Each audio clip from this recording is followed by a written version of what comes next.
Yep. there's also the fear that one's skills will become outdated. It's not just your immediate job, but your entire career might get turned into an app, like is happening with translators. There will still be translators, but there's going to be less of them. It's not just a job. It's how a lot of people think about themselves. What's the first thing you ask someone when you meet them at a party or something like that? Is like, what do you do? Work is a means to connect with other people, to have a social life, to make friends, to Can I tell you my favorite quote? The unnourished mind devours itself. So in other words, yeah, it's a good one. So basically, if your mind is not occupied with work or something related to work, you tend to start eating yourself, and you mental disorders, mental health, and all this kind of stuff. So yeah, that worries me, because I think that could be something we'd see a big rise in. Resistance is futile. Welcome to the podcast, where we explore what's happening with AI, business, automation and culture, and ask, where on earth is all this going? Jamie, have you still got a job this week?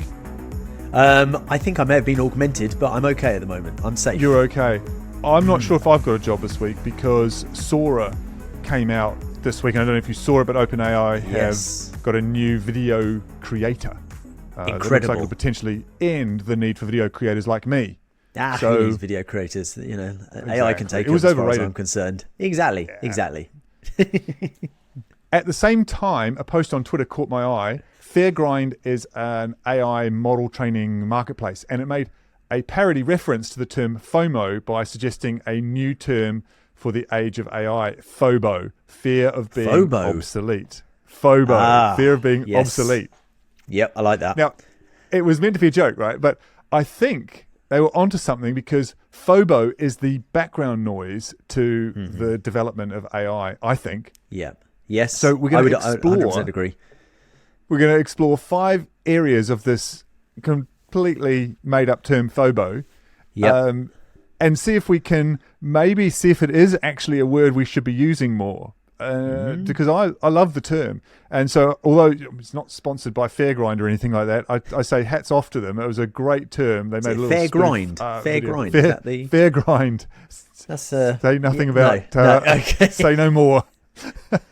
I think unfortunate name perhaps, but they probably know their market. So let's look at the 5 areas that I've kind of made up, but I think they're the right ones to talk about, and then I'm just going to highlight them, what they are, so we can get an idea of what FOBO is, and then I'm going to come back and I'm going to get you to help me flesh it out, because you're in this world and you understand very it, much so, and you'll have some examples. Yeah.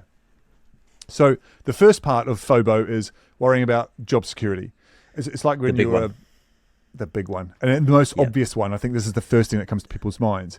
And to set the scene, I mean, people will have lots of pictures in their minds of this sort of thing. We've talked in the past about checkout staff, perhaps. And the self-service ones now. Self-service, and of course the people that get taken off the normal checkout are not the same people that are going to be re-employed making software for the automated checkouts, right? So that's what it's about, really. So job security is a thing, like in the old days, being a VHS repairman, and suddenly your VCR is not breaking down anymore because everyone's streaming Netflix. So it's not a new idea, but I think it's the speed at which it might happen is the thing that is part of FOBO. So that's one. Yeah, 100%. Okay. Skill obsolescence. So there's also the fear that one's skills will become outdated. It's not just your immediate job, but your entire career might get turned into an app, like is happening with translators. There will still be translators, but there's going to be less of them. Yeah, so, and I think this is we'll get onto this, but about how much a job it's not just a job. It's how a lot of people think about themselves. What's the first thing you ask someone when you meet them at a party or something like that? Is like, what do you do? And this is a big thing in terms of kind of how people feel about themselves, how they define themselves. It's gonna affect all of this. Yeah, and that is one of the whole sections that we're going to look at. It's another one as well. But the immediate thing is the skill obsolescence. So today, the rapid pace of technological advancements in fields like AI and data science raises fears that even highly technical skills may quickly become obsolete. Or if not obsolete, we don't need as many people in them. 3, financial fretting, we'll call this one. It's the unease you feel when you think your role could be streamlined by AI. So not outright gone as your job, but replaced. A lot of the tasks in it are, And the value, and of therefore, course, that your value kind of reduces, so to speak. That's it. Exactly. Like digital marketers would worry now, and I think they should worry about AI crafting better ad copy. I don't think they will, but what will happen is that the low-lying copy won't get done as much by them, for example, and so there'll be less need for as many of them again. So also their skills at doing it get devalued, like you say. So it's harder to charge the rates that you did because, but like Uber and black taxis in London. If it's kind of like choice. It becomes like commoditized, a lot of this stuff. So as it becomes more kind of commoditized and people see less value in it, it's more difficult to maybe charge the rates you did or command a salary that you once did.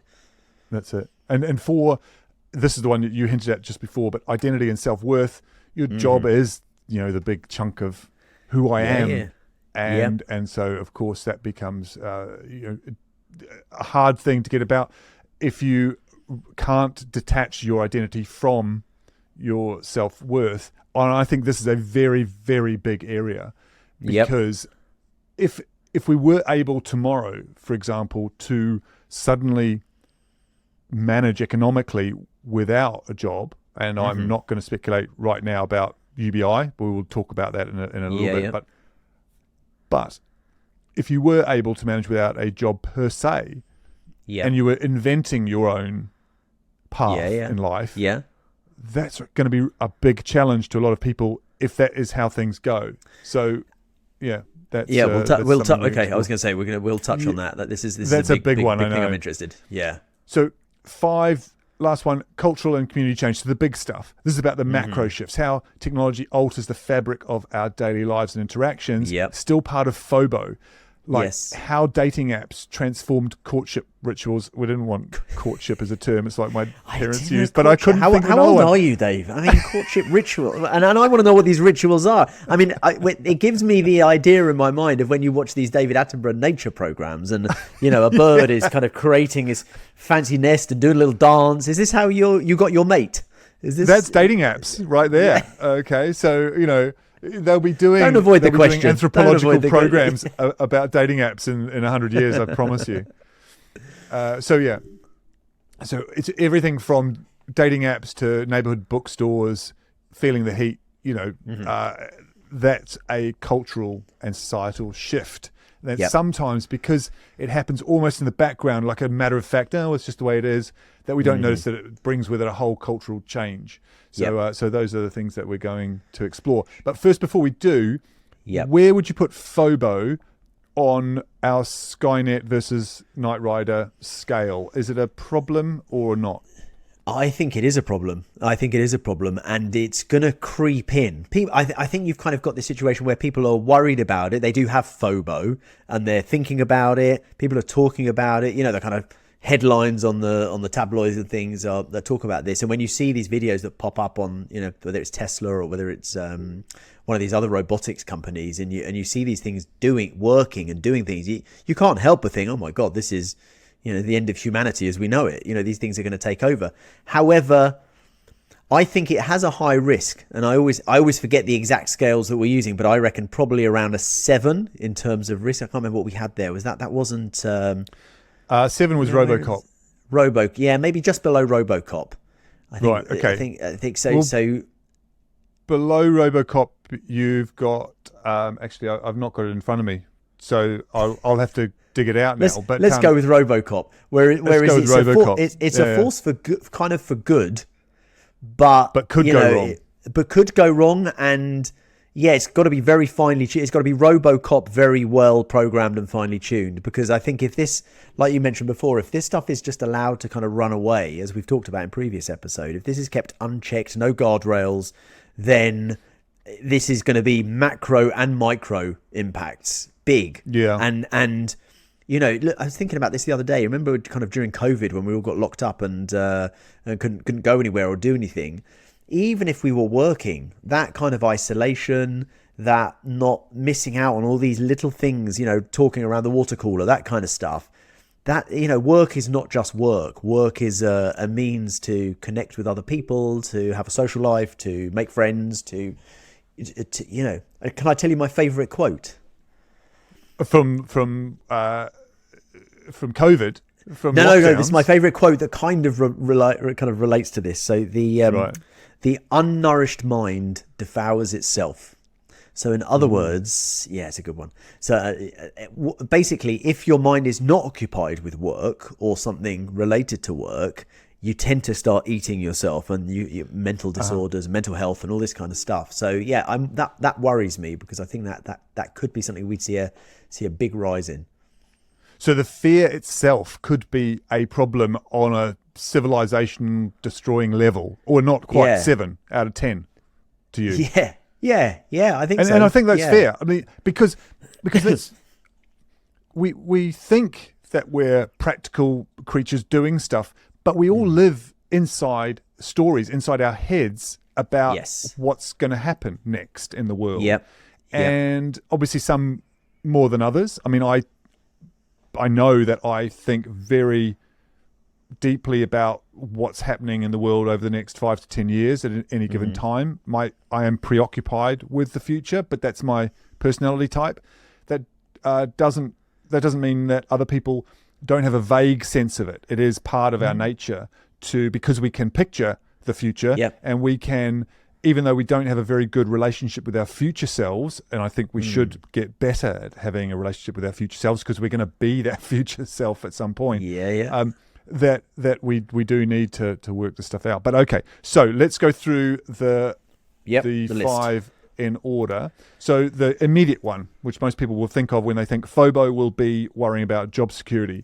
So for you, at the front line or in the practical space of using this technology with companies, what do you think about FOBO? Do you see people worrying about this all the time? Is it the main topic of conversation when you take your services into companies, do you think? Yeah, it's very much front of mind. So there's the kind of the typical situation you see is that kind of board level, very interested in automation, robotics, all this kind of stuff, AI, and they really want to go for it, because ultimately what drives them is either dividends to shareholders, profits to owners, more and more kind of efficiency. You then have the kind of middle management level who are already under pressure to do quite a lot with less as budgets are cut and things like that, as they try to be more profitable. But the way I often see it is you'll have the kind of board level kind of people coming in telling these managers, right, that now we're going to automate, now we're going to do AI. Usually that gives them not necessarily a worry about their job, but it's a worry of, oh my God, I've got to do my job and start looking at all this stuff as well. But the people who I think fear it the most are those the doers, the workers, the people on the shop floor. They really do worry. I don't think I've had a meeting to discuss automation and AI where this hasn't come up from that level. That's the big fear. A lot of what I spend my time doing is kind of alleviating some of those fears, but also one of the ways to alleviate this is for the owners of the business or the directors or whatever to be very open about what the company wants to do. And the reason for that is because those very people, talk about Tesco and the people on the tills, if you start talking about this early, it gives people a chance to think about potentially other areas that they could be working in, skills that maybe the boss or whatever doesn't know that they have. And it allows, it becomes a kind of a holistic thing, and hopefully everyone's kind of going for the same thing.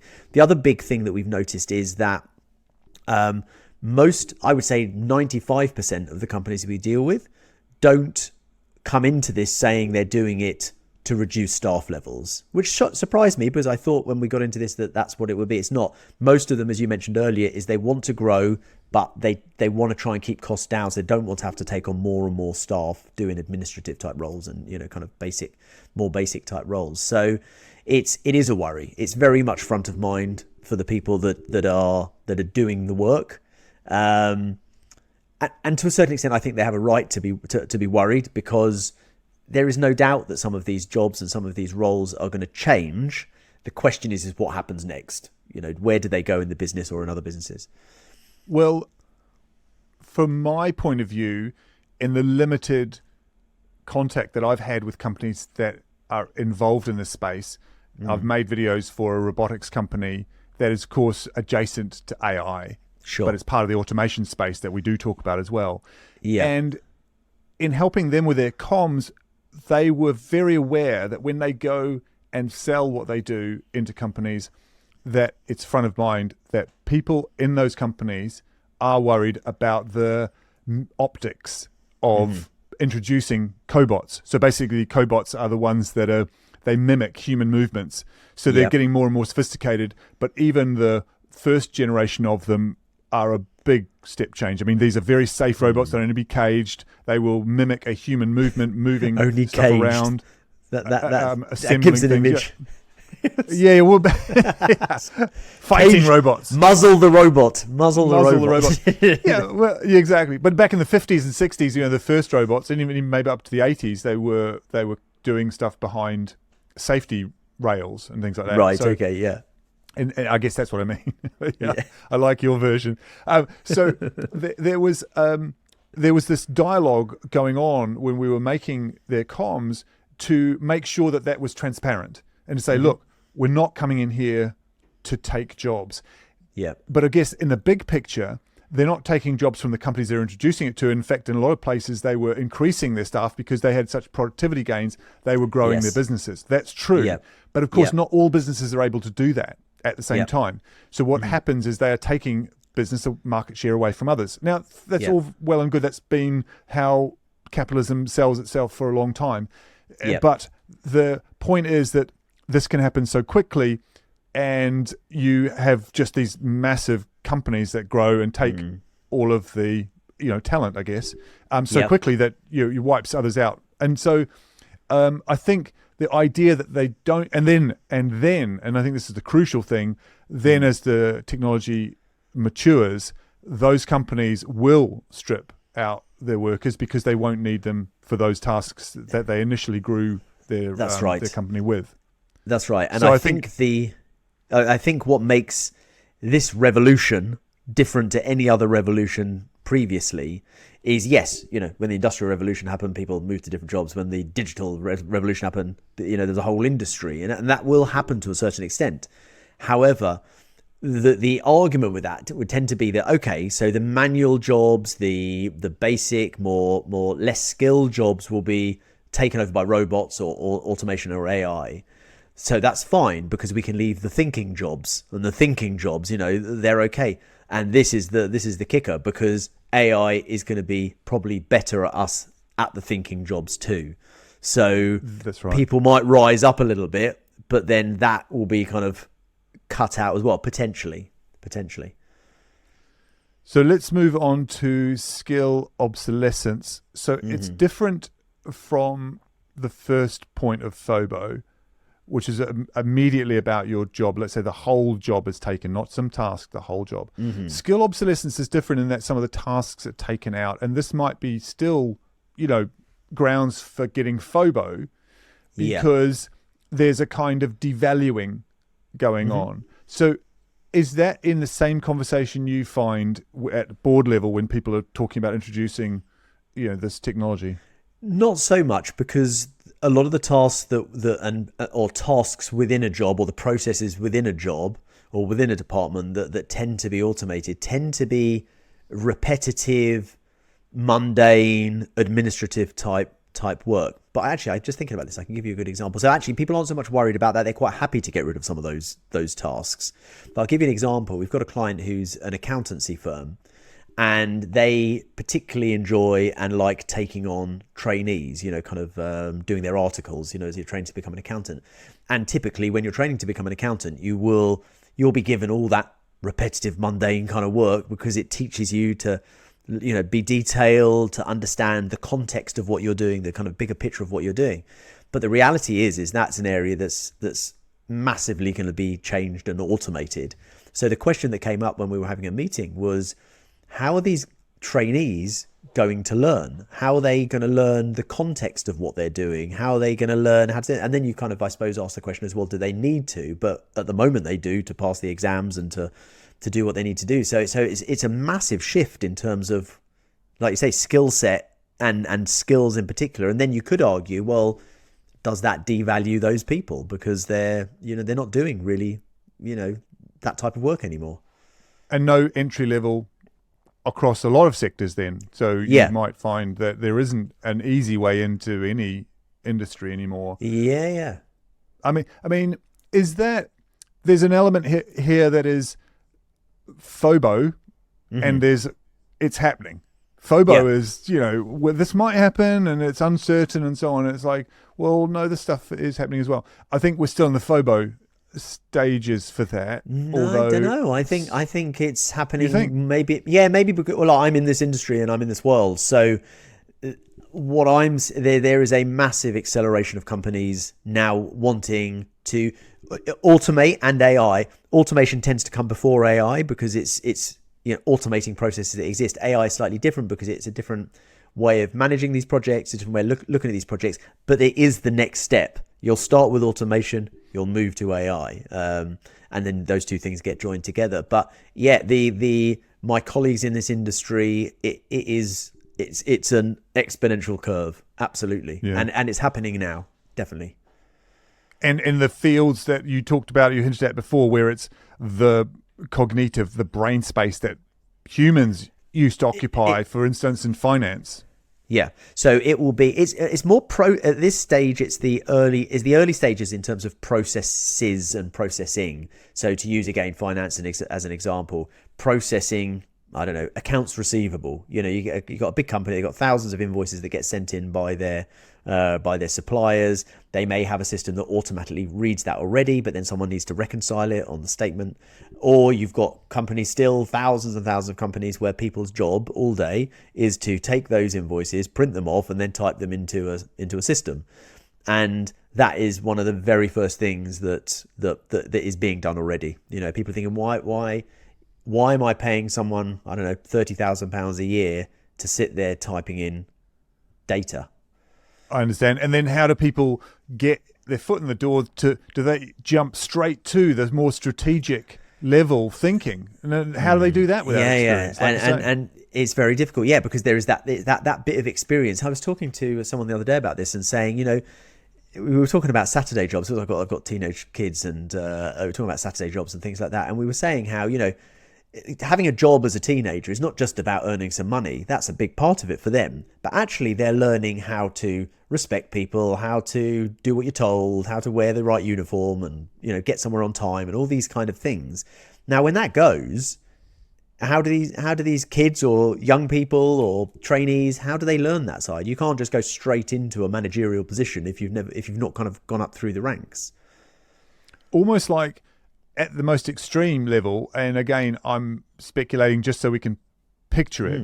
If there were no jobs, there won't be, of course, but if there were no jobs, then a bit like we created and nurtured the idea of sport to facilitate mostly male energy away from war and hunting. Over time, obviously, but we may need to accelerate the need for creating, if not games, then things that are deliberately purposeful for training minds and bodies to work together in certain things. Now, it might be enhanced sports, it might be enhanced games, but things that help people discover their talents and start to see opportunities, because obviously there will still be work needed. And helping people discover that may not be coming through these entry level jobs. So there's a lot to unpack there. I think this is a whole issue in itself. And I think the younger generation, talking about teenagers, I think I was reading something the other day that there's a lot of the world's a crazy place at the moment as it is, and quite rightly they worry about a lot of things. And one of the things that teenagers and young people are worrying about is kind of, what's the point? By the time I gone to university or whatever it is, higher education, and then come out the other side, and there's going to be limited trainee jobs because of what we're talking about. Real despondency or apathy, and I can understand why, because they are doing what we described before, which is looking into the future, and what they're seeing, they're not really inspired by, and I think that's worrying. No, well, it's so uncertain. It's just very unclear. So you could train up for something that then is obsolete. So, I'm on a personal level, I'm encouraging my kids when they study to get an education. You don't have to do vocational.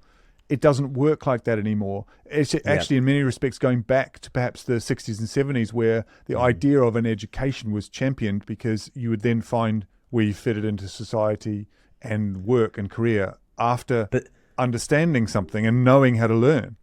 I'd also say there's a flip side to that as well, because the other part of the conversation I was having with someone is actually, think about the jobs like plumbers, electricians, very, very hands-on work. People still need plumbing. People always need those kind of things. They may actually, well plumbers be the jobs. always come up as the job. That is, I don't care how forward-thinking you think you are.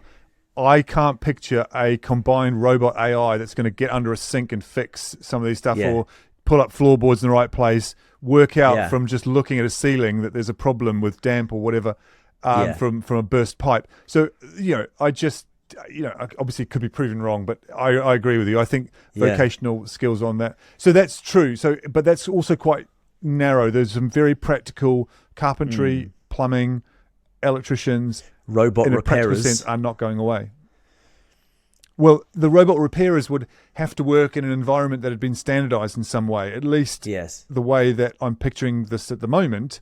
So take, for instance, the Boston Dynamics dogs.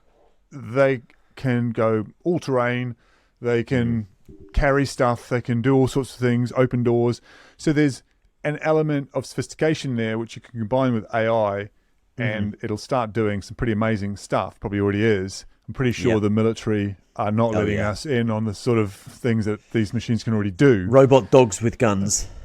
That's it. But I think there's a level of intuition and experience that combines for a job like a plumber or a builder that would not be easily replaced. At least entry-level stuff, maybe carrying stuff around for the foreseeable future, I think. I would worth agree. The investment. Yeah. No, I think the only thing that they might automate is the ability, maybe the plumber can press a button and it goes, that looks expensive. That's going to cost you. That'll cost you. That'll cost you. I mean, that actually, I think it must have that. If it doesn't, no one will accept it as a real plumber. Yeah. Very good. We've just lost our entire plumbing audience. Either that, or they're like, don't tell them, because if they automate that, we're stuffed. So, now to the degree I've lost track a little bit of the one we're up to, because we're talking about skills obsolescence there. It bleeds into financial fretting, which is the third one, and this type of FOBO is the unease that you feel when you think your role could be streamlined by AI. Yep. It's the money, not the loss, which is behind a lot of these things. I know, of course it is. Yep. But it's the feeling that you could upskill, like we were talking about for kids studying, and then find that that's gone as well. Yep. So something that we need to do a whole episode on is some of the possible solutions, the economic macro level solutions to these disruptions. And one is just, of course, let rip, because that's worked out so well in the past, where we did globalization with just no training wheels or anything. And you've ended up with entire parts of the States and Europe and Britain that have been sidelined economically. And I think anybody thinking that it's okay to let rip again, I think need their head read. So some of the macro kind of solutions that people are looking at, and this depends very much on your color of politics. Okay, so take these options. Don't get triggered just by me mentioning UBI, for example. I'm well aware. Explain what UBI is, just for people that may not understand.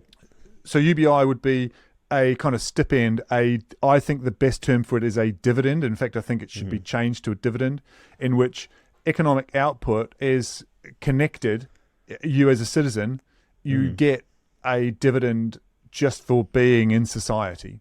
And that allows you to participate as a citizen up to a certain level. Now, you could debate what level that is. And I think that's where it gets very quickly into the politics. People are just, it's a handout and so on. But in a world that is creating a lot of value without human input, well, then that's just people owning productivity and declaring it as you can't be part of this. And I've talked about this a little bit before with you as a thought experiment, but the idea that if the economy was 100% automated, which is not possible, but let's say it was, for argument's sake, you would have to either pay people money so they could buy the food that was automatically produced, or just let everyone starve, right? And you wouldn't do that. But the economy isn't 100% automated. It's not likely to be, but it is definitely in some sectors 10, 15, 20, sometimes 50% automated from 100 years ago. And all of that automation is a species level thing. It's not, it doesn't belong to anybody. It can't. You can't just give that away and say, because you would give it away up to 80, 90% eventually, and then you're in real trouble. So at some point, you've got to get to grips with the fact that money needs to go back into the people, and it is humans, that make an economy possible. So that's where a dividend or a UBI works, in my opinion.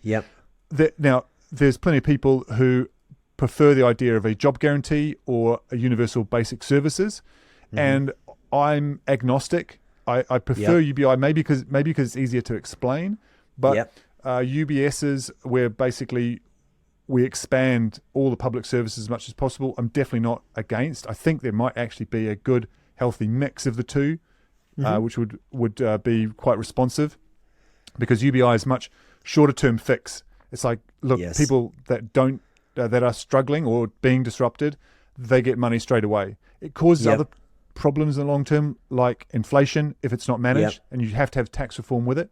However, that's a manageable problem. So the other thing was the job guarantees, where if you need a job, or you can just get one.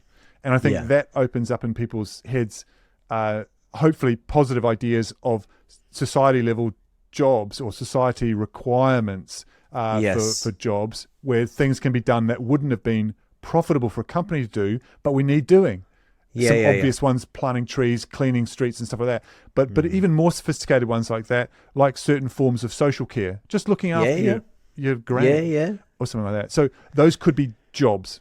And we could even, if we wanted to, say we're going to pay people to raise their own children, for example, which seems ridiculous now. Shock horror. But a lot of a shock horror. But it's one of those it's not recognized in society to do that, even though it's got a value. So this throws up a lot of this is what we've been talking about. This is not just some people losing their jobs because of automation and AI. This has, and we've touched on this in many of the previous episodes, the societal impact of AI, globally societal impact, is massive. And I think, again, you put it nicely, saying that, we kind of tried globalization, saw how that works out, and I'm really, really fearful that the same is going to happen, is happening with AI in particular. This can't be slept-walked into. That wasn't a good sentence, but we can't sleepwalk into this, because it will be too late to kind of tidy up the mess afterwards. And I think a good society, good politicians, good government, and good opposition should be absolutely hammering this home, because now is the time to start. Now is the time to plant the seeds, so that hopefully society as a whole can benefit from it. And I'm very fearful that's what is not going to happen. Well, so the next one then is to look at identity and self-worth, which of course we connect with getting money. So you can already see the problem when you combine, losing your identity and self-worth, and for any other, for want of a better term, getting a dividend or UBI, or even a job guarantee, or just having universal basic services, you may not feel like you're contributing to that. Yeah, imagine. Let's go back to the example of an accountant. Accountancy is a profession, a very well-respected profession. It's usually very well paid and has the respect of other people in society. You've studied, a long time to get that kind of qualification. Now imagine, swathes of accountants, let's say, are now not needed or can't earn what they used to be able to earn. So now the government or society turns around and said, no, it's okay. What we'll do is there's trees that need planting. Or there's roads that need sweeping, or holes that need digging, and things like that. And we are very much defined by who we are, by what we do and who we are. And there's two things there. There's one is how we feel about ourselves and that type of thing in terms of, how we look at ourselves. But also a lot of these people have spent a lot of time and money and effort getting these types of professional qualifications, if we're talking about professions. And so, the pushback there will be, well, hold on a second. Why am I mean, this gets into politics, but, why should I be doing this job that I'm being given when someone who's not studied at all, is going to get the same job as me? This doesn't make any, this feels unfair. And I think, so that's one side of it. And the other side, as we touched on before, is how we define ourselves and how we think about ourselves. If you've ever had a period of time where you've not worked for a few weeks or a few months, out of choice maybe, or you're taking a sabbatical or something, it takes a long time to stop that voice that kind of says, I should be doing something productive. And if you are naturally someone who is productive, who likes to do things, likes to be busy, it's very, very difficult to quieten that voice. And I think this again is another big challenge that the world faces. It is, and you do feel like, I mentioned this before, but I took 3 months out with my wife to cycle across Europe. This is early 2000s. Yeah. And at the end of it, I mean, it was great. It was a life-changing event to do it. It's very slow burn experience. People talk about the Camino Trail, for example, in the same way, because I felt like every day was a proper adventure. You're stimulated in a totally different way. It was brilliant. So I highly recommend these timeouts. And yet, at the end of it, I did start to feel like a passenger, because we do feel a need to contribute in some way and feel connected and purposeful. And yet, I think that urge that's in people gets taken advantage of as well and exploited. Yeah. So finding that new balance will be something that I think we get to have a conversation about, which is a good news story, because it hasn't been opened up probably since the start of the Industrial Revolution. We just have not talked about work. Yeah, and also I think some good people to talk to and to get their experience and their opinion on this would be people who've retired, or maybe kind of exited a business quite early, because it's, these are similar experiences. Someone has been working for kind of 40 years or so, and then it stops. You hear all kinds of stories about people that either kind of keeling over dead because they just lost their purpose, or mental health problems. Problems because then this has an impact on relationships. You're in a relationship, usually one or both of you are working, so you don't spend all day together. So now imagine, everyone's spending all this time potentially not working. It sounds like utopia for some. And I think most of us think that is utopia, but actually I think the reality is very different to that. I think so. And you know what was bizarre to me, but we never got any stories from the people that were on furlough in COVID.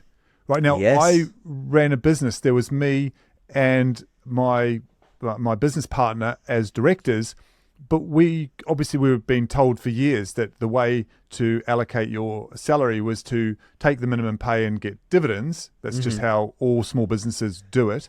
Yeah. And of course, that means when it comes to furlough, I may as well not bother applying. There was nothing. I was not going to get anything at all. So, we quite rightly continued working through COVID, doing whatever we could. So we pivoted, did all the stuff you're supposed to do as an entrepreneur, and paid our employee at the time, we only had one, throughout COVID. Okay, but the people who were on furlough, I didn't hear any stories. There was nothing in the press. It was like this dome of silence about what it was like being on furlough.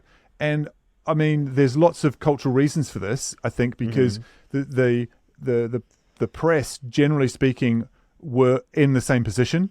And so they didn't want to highlight the fact that people were getting money for nothing, because that story is not a good one normally when it's put about, right? So they didn't want to rock the boat. They didn't want to show that white-collar people can also be potentially scroungers. I mean, it's no one's fault that they were on furlough, but you know what I mean? That narrative, once you set it in motion, it was a socially acceptable scrounging. It was socially acceptable scrounging. And you heard some stories about people doing volunteer work and everything, but I don't believe for a second that everybody getting furlough was was diligently filling in their time, productively doing something. Like, they weren't writing a book, they were either sitting in the garden or they were starting to go, start raving mad because they didn't know what to do. So we have had a taste of it. What we need is more honesty about what was happening during furlough.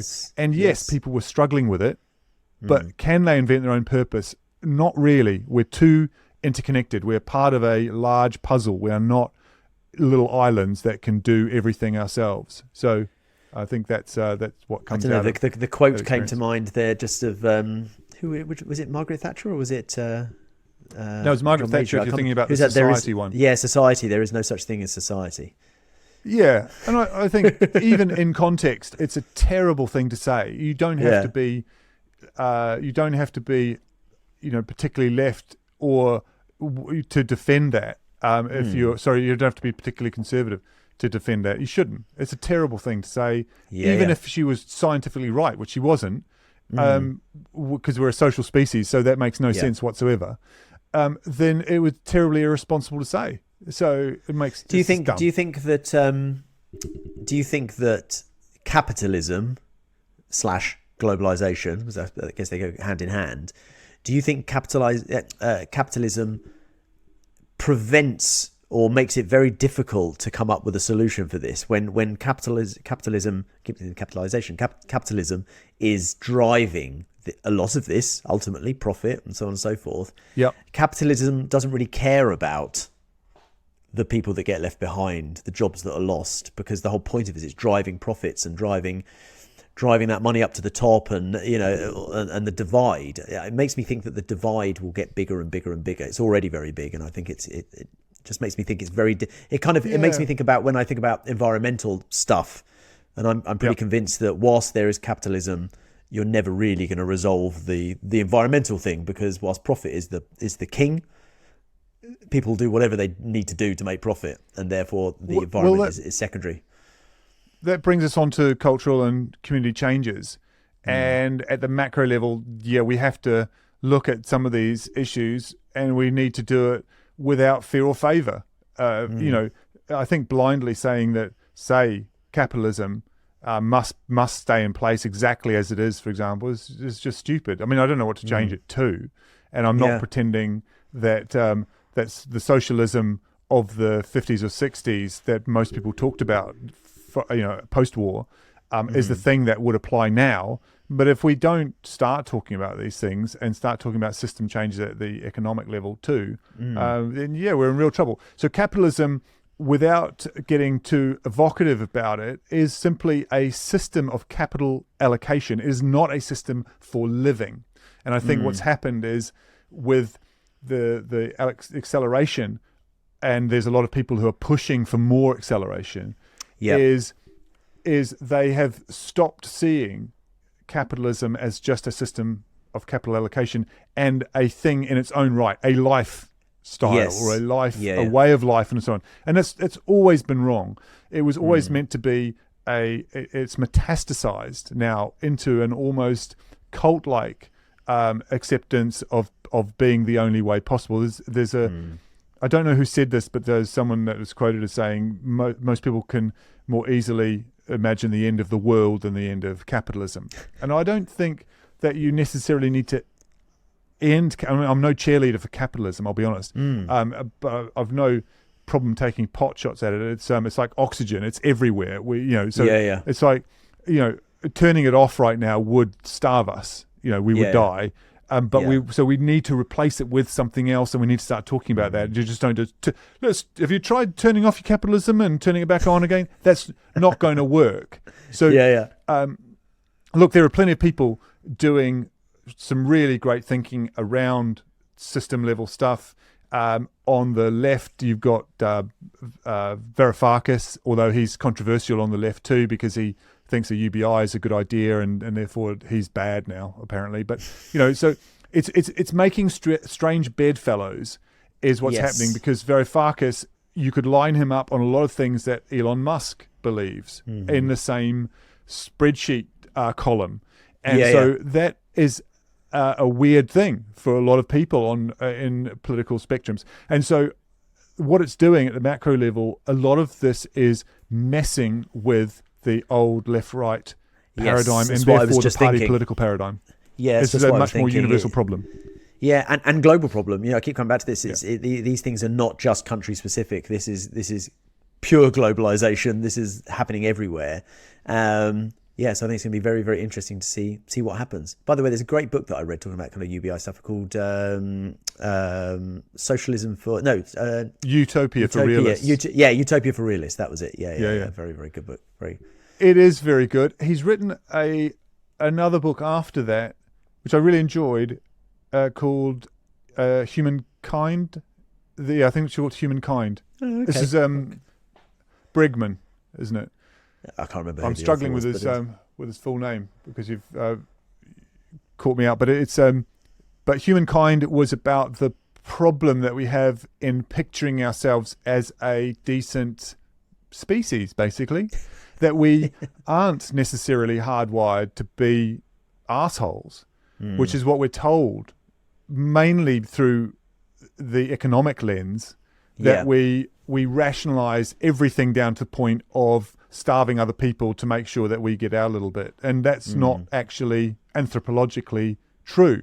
And I think that sort of literature I find much more inspiring than the idea that everything must be about maximizing your personal skills and output.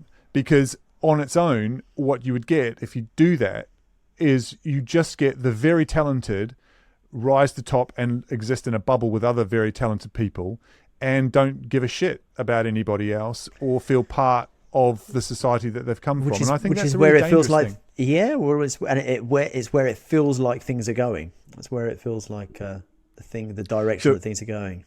Yeah, I think without properly democratizing, this gets bandied about as like, we're democratizing taxis with Uber and stuff like that. No, nothing against the technology of Uber, which was brilliant. It's a brilliant service, but the idea of that you democratized taxi, there was nothing voted. It's not democratization, and this gets bandied about because it's a way of seeing, making things inevitable and natural that aren't necessarily. So I think that's where we're at the moment with what FOBO is another illustration of the fact that we've been made to feel a bit powerless and we shouldn't. So I think that's a good place to leave it, don't you think? Well, the only other thing I want to see is your courting ritual. If maybe we can do that afterwards, because I'm curious. The interesting thing, the interesting thing is, if for some reason, which is quite believable, my wife just gets jack of me one day and goes, "Right, you've told all those jokes so many times. It's time for somebody else. I'll get some new jokes from some Brazilian helicopter pilot that's much better looking than you, right?"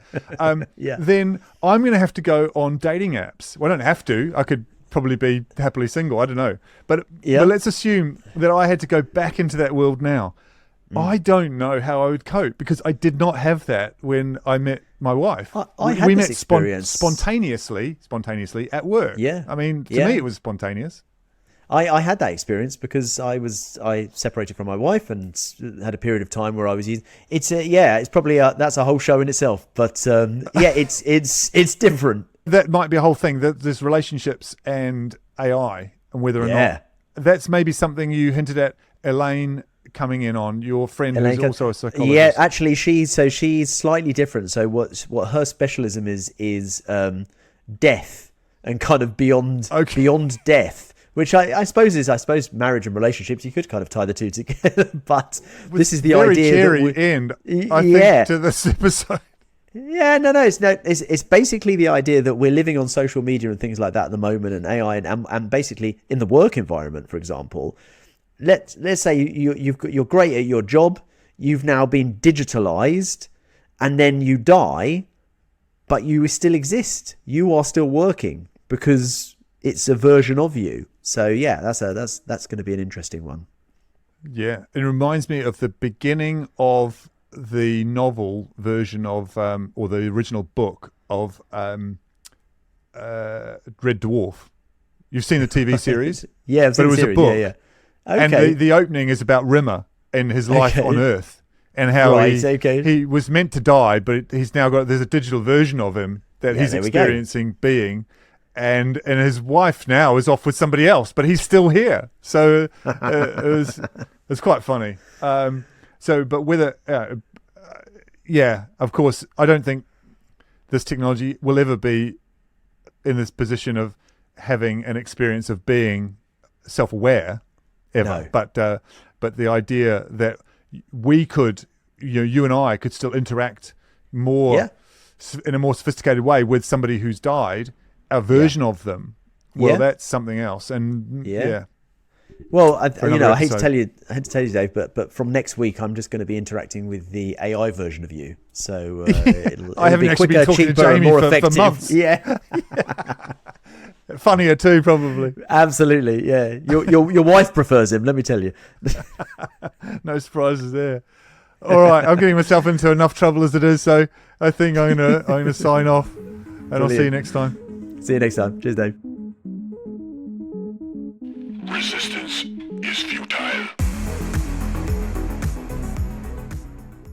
It's not just your immediate job, but your entire career might get turned into an app, like is happening with translators. There will still be translators, but there's going to be less of them.